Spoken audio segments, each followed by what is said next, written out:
आपका स्वागत है हमारे चैनल पे। आज हम लोग बात करेंगे इंपॉर्टेंट गवर्नर, गवर्नर जनरल्स और वायसराय के बारे में और इनके टाइम पीरियड में या ये कहें कि शासनकाल में क्या महत्वपूर्ण एक्ट पारित हुए, क्या पॉलिसीज लाई गई और इनकी क्या रणनीति रही, उनकी भी हम चर्चा करेंगे।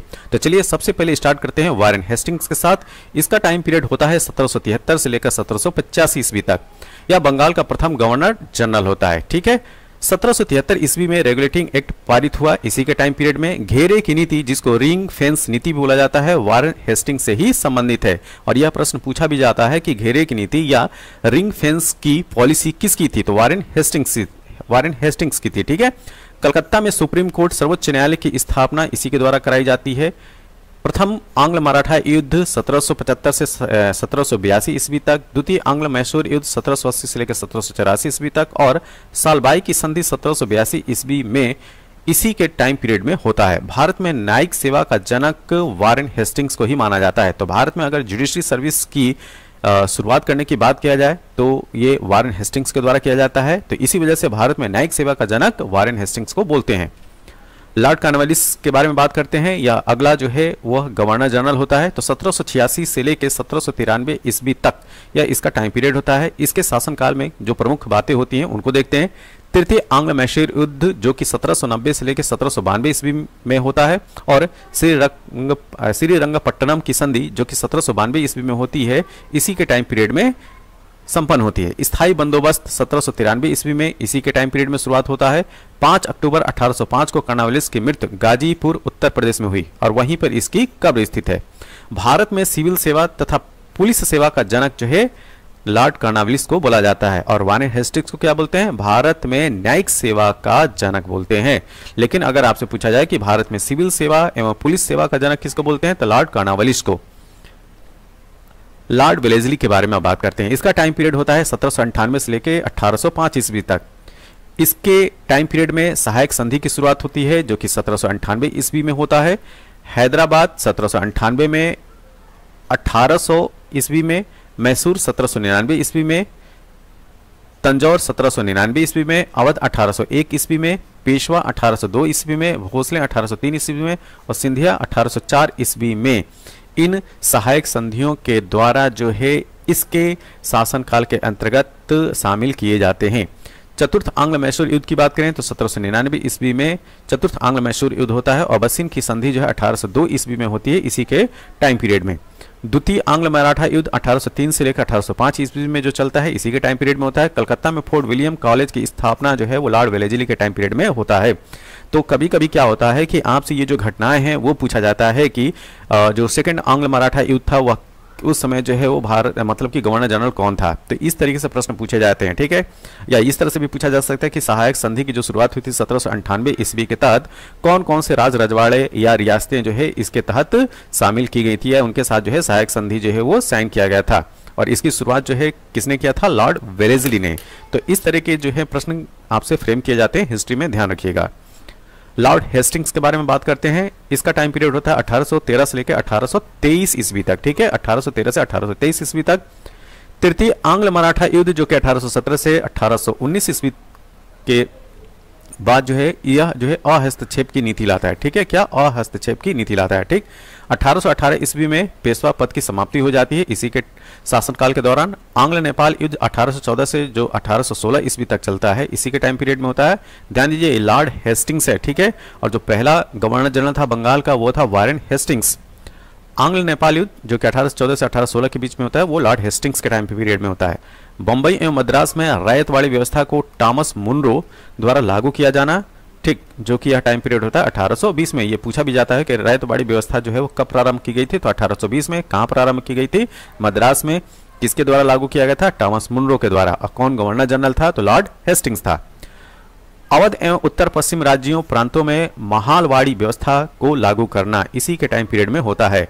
तो रैयतवाड़ी हो चाहे महालवाड़ी हो, लॉर्ड हेस्टिंग्स के टाइम पीरियड में ही शुरुआत होती है। अब हम बात करेंगे लॉर्ड विलियम बेंटिक के बारे में। ठीक, ये बहुत ही इंपॉर्टेंट है। लॉर्ड विलियम बेंटिक से जो है प्रश्न पूछे जाते हैं। इसके शासनकाल के दौरान में जो जो घटनाएं घटित हुई वो सब के सब इंपॉर्टेंट है। ठीक है, इसका टाइम पीरियड होता है 1828 से लेकर 1835 ईस्वी में। ध्यान दीजिए, बंगाल का अंतिम गवर्नर जनरल, ध्यान दीजिए, बंगाल का अंतिम गवर्नर जनरल तथा भारत के प्रथम governor general Lord William Bentinck थे। ठीक है, तो इससे पहले जो भी हम लोग गवर्नर जनरल पढ़ रहे थे वो बंगाल के गवर्नर जनरल थे। ठीक है, बंगाल के गवर्नर जनरल। तो इसी क्रम में जो लॉर्ड विलियम बेंटिक है, जिसका शासनकाल 1828 ईस्वी से प्रारंभ होता है, वह बंगाल का अंतिम गवर्नर जनरल होता है। लेकिन भारत का प्रथम गवर्नर जनरल का जो श्रेय जाता है वो लॉर्ड विलियम बेंटिक को जाता है। ठीक, यहाँ पे क्या याद रखना है, भारत का प्रथम गवर्नर जनरल।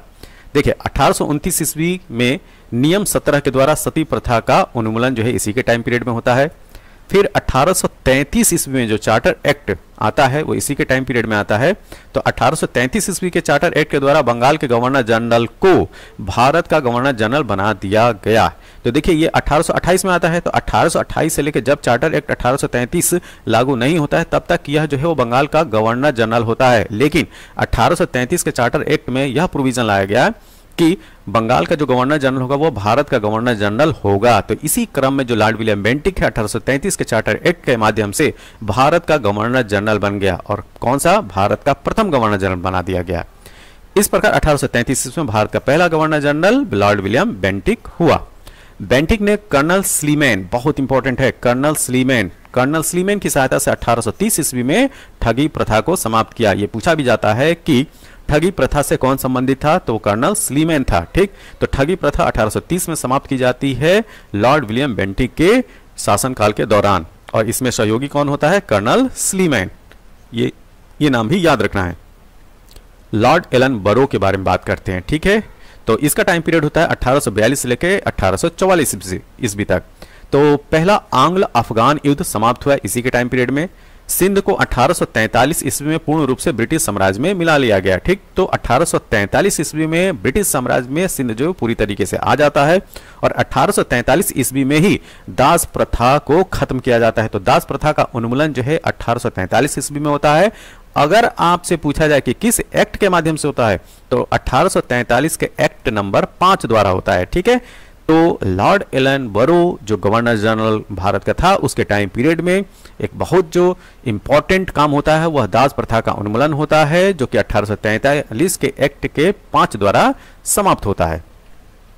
अब हम बात करेंगे लॉर्ड डलहौजी के बारे में, बहुत इंपॉर्टेंट है, यहां से भी प्रश्न जो है वो अक्सर आते हैं। ठीक है, तो अब हम बात करेंगे लॉर्ड डलहौजी के बारे में। इसका टाइम पीरियड होता है 1848 से लेकर 1856 ईस्वी तक। ठीक, इसके टाइम पीरियड में द्वितीय आंग्ल सिख युद्ध प्रारंभ होता है 1848 से लेकर 1849 ईस्वी तक चलता है और 29 मार्च 1849 को पंजाब का अंग्रेजी राज्य में विलय हुआ। यह प्रश्न पूछा गया है। ठीक, तो अंग्रेजी राज्य में पंजाब का कब विलय होता है, तो यह लॉर्ड डलहौजी के टाइम पीरियड में 29 मार्च 1849 को होता है। कोहिनूर हीरा, यह भी काफी इंपॉर्टेंट फैक्ट है, कोहिनूर हीरा जो है महारानी विक्टोरिया को भेज दिया गया। तो अगर आपसे पूछा जाए कि भारत से कोहिनूर हीरा जो है वह इंग्लैंड कब पहुंच जाता है, तो यह पहुंचता है लॉर्ड डलहौजी के ही टाइम पीरियड में। व्यापकता सिद्धांत के अंतर्गत विलय किए गए राज्य, तो डॉक्ट्राइन ऑफ लैप्से का जो कॉन्सेप्ट है वो लॉर्ड डलहौजी के द्वारा लाया जाता है और इसके द्वारा जो विलय किए जाते हैं स्टेट, राज या राज रजवाड़े, उनमें सबसे पहला नाम आता है सतारा का, जिसका विलय होता है 1848 ईस्वी में। और किस नियम के तहत, डॉक्ट्राइन ऑफ लैप्से या ये कहा जाए व्यापकगत सिद्धांत के तहत। तो पहला नाम याद रखिए सतारा का 1848 ईस्वी में। जैतपुर संभलपुर 1849 ईस्वी में। बघाट 1850 ईस्वी में। उदयपुर का विलय होता है 1852 ईस्वी में। झांसी 1853 ईस्वी में। नागपुर 1854 ईस्वी में। अवध का विलय होता है 1856 ईस्वी में। ठीक है, और ध्यान दीजिए डॉक्ट्राइन ऑफ लैप्से में अगर कोई कुशासन के आधार पर यह कहा जाए कुशासन के आरोप के आधार पर अगर विलय किया गया तो वह था अवध, जिसका विलय होता है 1856 में। भारत में रेलवे का जनक लॉर्ड डलहौजी को माना जाता है। ठीक, तो अगर आपसे पूछा जाए कि भारत में रेलवे का जनक कौन, तो लॉर्ड डलहौजी। 1853 ईस्वी में इसने प्रथम रेलवे लाइन बंबई से लेकर थाने के बीच में 34 किलोमीटर लंबी रेलवे लाइन बिछाई थी, पर रेल का परिचालन प्रारंभ हुआ था। और 1854 ईस्वी में कलकत्ता एवं रानीगंज के मध्य दूसरी रेल सेवा प्रारंभ हुई। तो सबसे पहले जो रेल चली थी 34 किलोमीटर पाथ पे, कहाँ, बंबई से थाने चली थी। ठीक है, और दूसरा रेलवे ट्रैक का जो है वो प्रारंभ जो हुआ था 1854 ईस्वी में कलकत्ता एवं रानीगंज के बीच में हुआ था। भारत में पहली बार PWD, ठीक है, PWD तो सार्वजनिक निर्माण विभाग, ठीक, तो पब्लिक वर्क डिपार्टमेंट की जो स्थापना होती है सबसे पहले भारत में, वह लॉर्ड डलहौजी के टाइम पीरियड में भी होती है। अगला हम बात करेंगे लॉर्ड कैनिंग के बारे में। यहाँ पे फिर जिस तरह से लॉर्ड विलियम बेंटिक के टाइम पे ट्विस्ट होता है, उसी तरीके से लॉर्ड कैनिंग जब आता है वहां पे भी ट्विस्ट होता है। ठीक, वह ट्विस्ट क्या है, पहले इसका जो है वो टाइम पीरियड जान लें कि कब से कब भारत में रहा। ठीक, 1856 से लेकर 1858 और 1858 से लेकर 1862, ये जो दो टाइम पीरियड लिखा गया है ये अभी हम क्लियर करेंगे आखिर ये जो है वो दो तरीके से क्यों लिखा गया है। तो देखिए, अगर आपसे पूछा जाए कि भारत का अंतिम गवर्नर जनरल कौन था, तो ये है लॉर्ड कैनिंग। और अगर आपसे पूछा जाए कि भारत का प्रथम वायसराय कौन था, तो ये था लॉर्ड कैनिंग। तो यहाँ पे ये जो दो डेट देख रहे हैं हम लोग, 1856 से लेकर 1858 और 1858 से 1862, इसमें कहानी ये है कि 1856 से लेकर 1858 ये वाला जो टाइम पीरियड होता है, इसमें लॉर्ड कैनिंग भारत का गवर्नर जनरल के रूप में कार्य करता है। ठीक, और 1858 से लेकर 1862 के बीच वाला जो टाइम पीरियड होता है, इसमें यह भारत के प्रथम वायसराय के रूप में काम करता है। ठीक, जैसा कि हम जानते हैं कि 1857 की क्रांति होती है और 1857 की क्रांति के बाद 1858 मतलब 1 नवंबर 1858 को महारानी की तरफ से घोषणा पत्र आता है और उसके तहत जो भारत का गवर्नर जनरल है, अब वो भारत का गवर्नर जनरल की पोस्ट को जो है समाप्त कर दी जाती है और वायसराय की पोस्ट को सृजित किया जाता है। तो 1857 का प्रथम स्वतंत्रता संग्राम जानते हैं कि प्रारंभ होता है और 1857 ईस्वी में कलकत्ता, बंबई, मद्रास में 3 नए विश्वविद्यालय की स्थापना होती है। बहुत इंपॉर्टेंट है, अगर आपसे पूछा जाए कि 3 नए विश्वविद्यालय की स्थापना 1857 में कहां पे होती है, तो कलकत्ता, बंबई और मद्रास। कंपनी के शासन का अंत हो जाता है। ठीक, जैसा कि मैंने बताया कि कंपनी का शासन जो है वो खत्म हो जाता है। अब पूरा जो है अब ब्रिटिश पार्लियामेंट बागडोर संभालती है, या ये कहा जाए कि महारानी के हाथों में जो है शासन प्रशासन आ जाता है। तो मुगल सम्राट के पद को जो है वो समाप्त कर दिया गया और यहाँ पे जो है मुगल सम्राट का जो पद था और अंतिम जो मुगल सम्राट था बहादुर शाह जफर, उसको जो है वो पद से पदस्थ कर दिया जाता है और मुगल सम्राट की जो पदवी है उसको भी समाप्त कर दी जाती है। अब पूरी तरीके से जो है वो ब्रिटिश साम्राज्य के हाथों में बागडोर आ जाती है भारत के शासन प्रशासन की। इससे पहले जो है यहाँ का शासन प्रशासन जो है वो ईस्ट इंडिया कंपनी के हाथों में था। तो ये इंपॉर्टेंट बातें होती हैं लॉर्ड कैनिंग के टाइम में। ठीक, अब हम बात करेंगे लॉर्ड मेयो के बारे में। इसका टाइम पीरियड होता है 1869 से लेकर 1872 तक। ठीक है, तो 1871 ईस्वी में पुरातत्व सर्वेक्षण विभाग बनाया गया था लॉर्ड मेयो के टाइम पे, बहुत ही इंपॉर्टेंट है। ठीक, तो आर्कियोलॉजिकल सर्वे डिपार्टमेंट की स्थापना होती है 1871 ईस्वी में। किसके टाइम पीरियड में? लॉर्ड मेयो के टाइम पीरियड में। 1865 ईस्वी में कलकत्ता, बंबई तथा मद्रास में उच्च न्यायालय की स्थापना की गई। ठीक, तो यह इसका टाइम पीरियड नहीं था, ये ध्यान, ये जो है वो ये एक्स्ट्रा इन्फॉर्मेशन है। ठीक, भारत में प्रथम जनगणना लॉर्ड मेयो के कार्यकाल में प्रारंभ होती है 1872 ईस्वी में। ठीक है, तो 1872 में प्रथम जनगणना जो है प्रारंभ होती है, लेकिन यह जो है ऑफिशियल वो जो है वो डिक्लेयर नहीं होता है। जो सुचारू रूप से जनगणना प्रारंभ होती है इसके बाद वाले जो वायसराय थे उनके टाइम पीरियड में, जो कि लॉर्ड रिपन है। ठीक है, अब हम बात करेंगे लॉर्ड लिटन के बारे में। या इसका जो टाइम पीरियड है 1876 से लेकर 1880 तक रहता है। ठीक है, 1876 से 1880। तो 1878 ईस्वी में रिचर्ड स्ट्रेची की अध्यक्षता में प्रथम अकाल आयोग की नियुक्ति की गई। किसके टाइम पीरियड में? लॉर्ड लिटन के टाइम पीरियड में। तो ध्यान रखिएगा, जो पहला अकाल आयोग था वह रिचर्ड स्ट्रेची की अध्यक्षता में जो है वो प्रारंभ किया गया था। वर्नाकुलर प्रेस एक्ट 1878 में पारित हुआ। सुरेंद्र नाथ बनर्जी ने इस एक्ट को आकाश से होने वाला वज्रपात कहा था। ठीक है, तो जो वर्नाकुलर प्रेस एक्ट है 1878 को, उसको पारित किया गया लॉर्ड लिटन के टाइम में और सुरेंद्र नाथ बनर्जी ने इस एक्ट को आकाश से होने वाला वज्रपात कहा था। द्वितीय आंग्ल अफगान युद्ध 1878 से 80 के बीच में इसी के टाइम पीरियड में होता है और वैधानिक जनपद सेवा का गठन 1878 ईस्वी में किया गया। सिविल सेवा परीक्षाओं में प्रवेश की अधिकतम आयु सीमा 21 वर्ष से घटाकर 19 वर्ष कर दी गई। किसके टाइम पीरियड में? लॉर्ड लिटन के टाइम पीरियड में। अब हम बात करेंगे लॉर्ड रिपन के बारे में। ठीक है, तो इसका टाइम पीरियड होता है 1880 से लेकर 1884 के बीच में। जो रेगुलर सेंसस का प्रारंभ होता है, नियमित जो जनगणना प्रारंभ होती है वो 1881 ईस्वी में शुरू होती है लॉर्ड रिपन के टाइम पीरियड में और लॉर्ड मेयो के टाइम पीरियड में 1872 ईस्वी में जनगणना प्रारंभ होती है, लेकिन नियमित रूप से वो नहीं चलती है। ठीक, तो नियमित रूप से सेंसस जो स्टार्ट होता है वो 1881 ईस्वी में स्टार्ट होता है लॉर्ड रिपन के टाइम पीरियड में।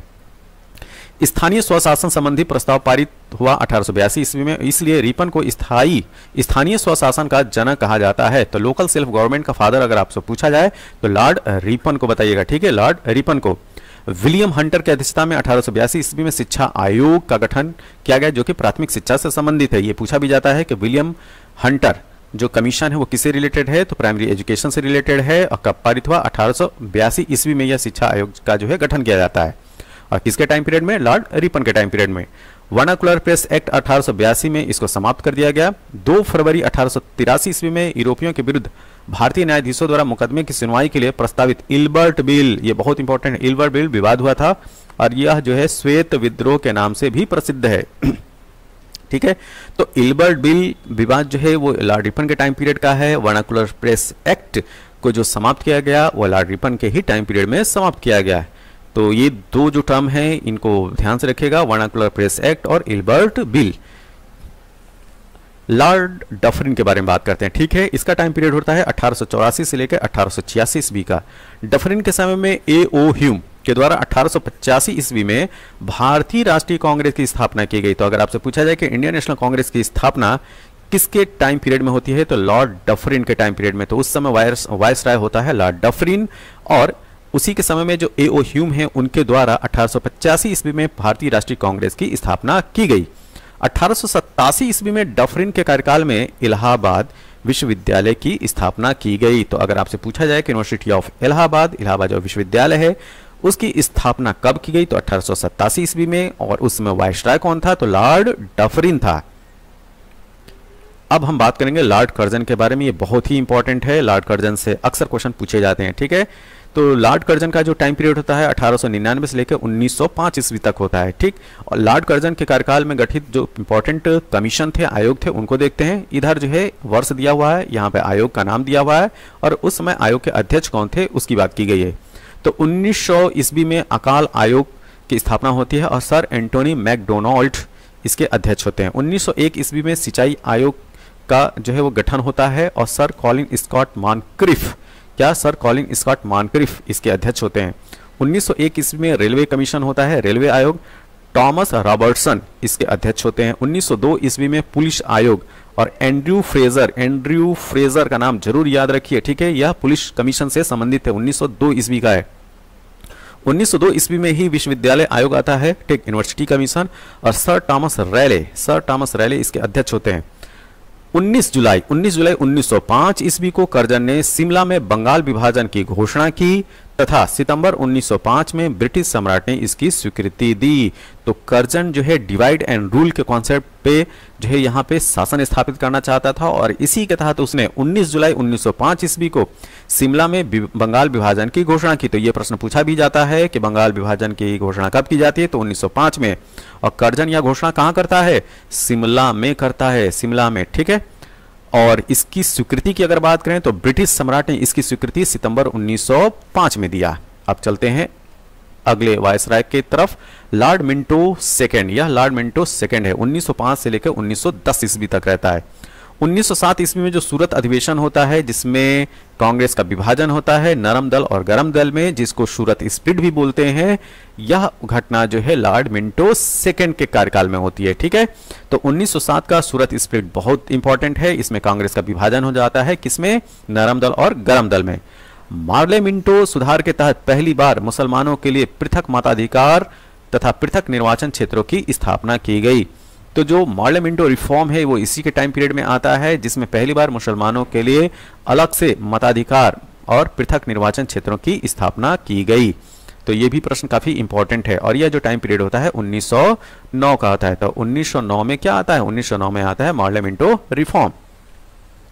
लॉर्ड हार्डिंग द्वितीय के बारे में बात करेंगे हम लोग। तो लॉर्ड हार्डिंग जो द्वितीय है इसका टाइम पीरियड होता है 1910 से लेकर 1916 ईस्वी तक। दिल्ली दरबार में बंगाल विभाजन रद्द करने की घोषणा की गई तथा राजधानी कलकत्ता से दिल्ली स्थानांतरित करने की भी घोषणा की गई। यह टाइम पीरियड होता है 1911।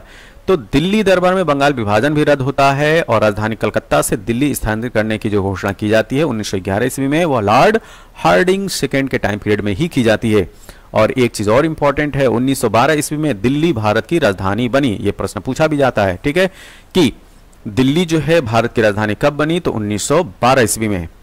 23 दिसंबर 1912 ईस्वी को दिल्ली में लॉर्ड हार्डिंग पर बम फेंका गया और इस कांड में भाई बाल मुकुंद को फांसी दी गई थी। ठीक है, तो जो फांसी की सजा दी गई थी वो भाई बाल मुकुंद को दी गई थी। और जो लॉर्ड हार्डिंग पर बम फेंका गया था उसको जो है दिल्ली षड्यंत्र के नाम से जाना जाता है, जब वो चांदनी चौक से गुजर रहे थे। ठीक है, वह घटना थी 23 दिसंबर 1912 की। अब हम बात करेंगे लॉर्ड चैम्सफोर्ड के बारे में। इसका टाइम पीरियड होता है 1916 से लेकर 1921 ईस्वी तक। ठीक, तो 20 अगस्त 1917 के सुधारों की घोषणा होती है, जिसको मॉन्टेग्यू चैम्सफोर्ड घोषणा के नाम से प्रसिद्ध है। क्या? मॉन्टेग्यू चैम्सफोर्ड घोषणा। तो यह जो है डेट है 20 अगस्त 1917। लॉर्ड रीडिंग के बारे में बात करते हैं। या इसका जो टाइम पीरियड होता है 1921 से लेकर 1926 ईस्वी तक होता है। ठीक, जो बहुत इंपॉर्टेंट है, ये एग्जाम में पूछते भी हैं कि वह कौन सा वायसराय था जो कि एकमात्र यहूदी वायसराय था। ठीक है, तो जीव या यहूदी की हम बात करें तो लॉर्ड रीडिंग एकमात्र यहूदी वायसराय था। ठीक है, तो 1922 ईस्वी में सबसे पहले आईसीएस की परीक्षा लंदन एवं इलाहाबाद में आयोजित हुई थी। ठीक है, तो दो जगह जो है आईसीएस की परीक्षा का जो आयोजन है लॉर्ड रीडिंग के टाइम पीरियड में होता है 1922 में। कहाँ? लंदन और इलाहाबाद में। और सबसे बड़ी खासियत क्या है कि यह एकमात्र यहूदी वायसराय हुआ था। 1 अक्टूबर 1926 को लोक सेवा आयोग, ये भी इंपॉर्टेंट है, तो लोक सेवा आयोग की स्थापना भी जो है लॉर्ड रीडिंग के टाइम पीरियड में होती है। ठीक है, कब? 1 अक्टूबर 1926 को। अब हम बात करेंगे लॉर्ड इरविन के बारे में। ये भी काफी इंपॉर्टेंट है। 1926 से लेकर 1931 तक का इसका टाइम पीरियड होता है।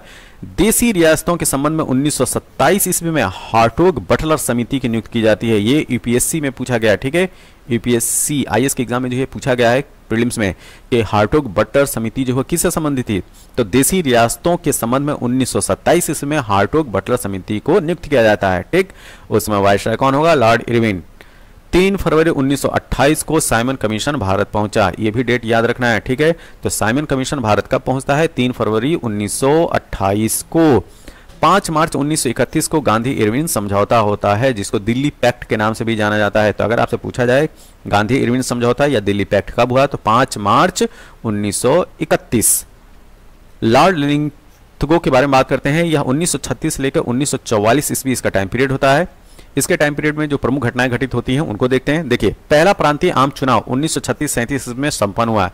तो पहला जो प्रोविंशियल इलेक्शन होता है, जनरल इलेक्शन 1936-37 ईस्वी में इसी के टाइम पीरियड में संपन्न होता है, जिसमें 11 प्रांतों में से 8 प्रांतों में कांग्रेस ने सरकार बनाई थी। ध्यान दीजिएगा, टोटल 11 प्रांतों में 8 प्रांतों में कांग्रेस की सरकार बनी थी, 6 प्रांतों में पूर्ण बहुमत की तथा 2 प्रांतों में गठबंधन की सरकार बनी थी। तो इस 8 में से जो 6 है वहां पे इसकी पूर्ण बहुमत के साथ सरकार बनी थी कांग्रेस की, और 2 में जो है वो गठबंधन की सरकार बनी थी। 1942 ईस्वी में क्रिप्स मिशन भारत आया था। तो अगर आपसे पूछा जाए कि क्रिप्स मिशन जब 1942 में भारत आया था तो भारत का वायसराय कौन था, तो लॉर्ड लिंथगो था। गांधी जी ने इसके निर्णय को पोस्ट डेटेड चेक कहा था। जो क्रिप्स मिशन था उसके बारे में गांधी जी का विचार क्या था कि यह पोस्ट डेटेड चेक है। ठीक, तो 1942 में क्रिप्स मिशन भारत आता है और गांधी जी इसके निर्णय को क्या बोलते हैं? पोस्ट डेटेड चेक बोलते हैं। यह भी प्रश्न पूछा जाता है। 8 अगस्त 1942 को भारत छोड़ो आंदोलन, जिसको अगस्त क्रांति के नाम से भी जानते हैं, तो भारत छोड़ो आंदोलन या अगस्त क्रांति प्रारंभ होती है कब? 8 अगस्त 1942 को, जिसमें करो या मरो का नारा, क्या करो या मरो का नारा दिया गया। लॉर्ड वेवेल के बारे में बात करते हैं। इनका टाइम पीरियड होता है 1944 से लेकर 1947 ईस्वी तक। ठीक, तो शिक्षा सुधार है तो सार्जेंट योजना बहुत इंपॉर्टेंट है। ठीक है, तो शिक्षा सुधार के लिए सार्जेंट योजना 1944 ईस्वी में इसकी घोषणा की जाती है। वेवेल प्लान 1945 ईस्वी में प्रस्तुत किया जाता है। ठीक, तो वेवेल प्लान जो है वह इसलिए नाम पड़ा क्योंकि वायसराय जो है उसमें लॉर्ड वेवेल ही था। 20 फरवरी 1947 को ब्रिटिश प्रधानमंत्री लॉर्ड क्लीमेंट एटली, क्या क्लीमेंट एटली ने घोषणा की कि भारत को जून 1948 तक सत्ता सौंप देंगे। यह डेट पूछी जाती है, अक्सर पूछी जाती है। ठीक है, कि 20 फरवरी 1947 को जब भारत को जो है सत्ता सौंपने की जब बात की जाती है तो उस समय ब्रिटिश का प्राइम मिनिस्टर कौन था, तो लॉर्ड क्लीमेंट एटली था। ठीक, तो 20 फरवरी 1947 को ब्रिटिश प्रधानमंत्री लॉर्ड क्लीमेंट एटली ने घोषणा की कि भारत को जून 1948 तक सत्ता सौंप देंगे। अब हम बात करेंगे लॉर्ड माउंटबेटन के बारे में। 1947 से लेकर 1948 तक इसका कार्यकाल रहता है। तो लॉर्ड माउंटबेटन ब्रिटिश भारत का, ध्यान दीजिएगा, ब्रिटिश भारत के अंतिम गवर्नर जनरल और वायसराय थे। ठीक है, स्वतंत्र भारत के प्रथम गवर्नर जनरल भी बने, ठीक, क्योंकि जैसा हम जानते हैं कि 15 अगस्त 1947 को भारत आज़ाद हो जाता है और भारत की आज़ादी के बाद भी यह गवर्नर जनरल की जो पोस्ट है वो बनी रहती है। तो अगर आपसे पूछा जाए कि स्वतंत्र भारत के प्रथम गवर्नर जनरल कौन, तो लॉर्ड माउंटबेटन, ठीक है।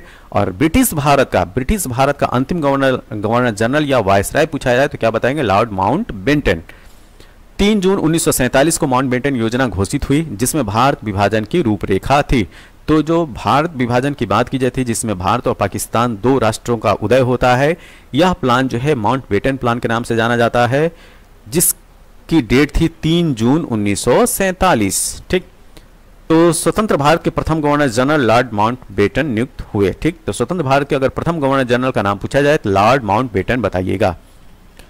अब हम बात करेंगे अंतिम गवर्नर जनरल के, ठीक। तो सी राजगोपालाचारी, इनका कार्यकाल होता है 1948 से लेकर 1950 ईस्वी तक। तो भारत के अंतिम गवर्नर जनरल तथा स्वतंत्र भारत के प्रथम भारतीय गवर्नर जनरल, ठीक है। यहां पे भारतीय गवर्नर जनरल की अगर बात पूछा जाए कि भारत के प्रथम भारतीय गवर्नर जनरल कौन थे या भारत के अंतिम गवर्नर जनरल कौन थे, तो सी राजगोपालाचारी थे, ठीक। ये इंपॉर्टेंट इंफॉर्मेशन थी भारत के गवर्नर जनरल, वायसराय या कहें बंगाल के गवर्नर जनरल, भारत के वायसराय और भारत के गवर्नर जनरल्स के बारे में। तो उनके टाइम पीरियड में क्या क्या इंपॉर्टेंट घटनाएं घटित हुई, उन सबको हमने जो है वो संक्षिप्त रूप से देखने का प्रयास किया। यह वीडियो आपको कैसा लगा, जैसा भी लगा हो आप अपने सुझाव जो है कमेंट बॉक्स में जरूर दें और इस वीडियो को ज़्यादा से ज़्यादा लाइक करें, शेयर करें और चैनल को सब्सक्राइब करें। तब तक के लिए थैंक यू, धन्यवाद।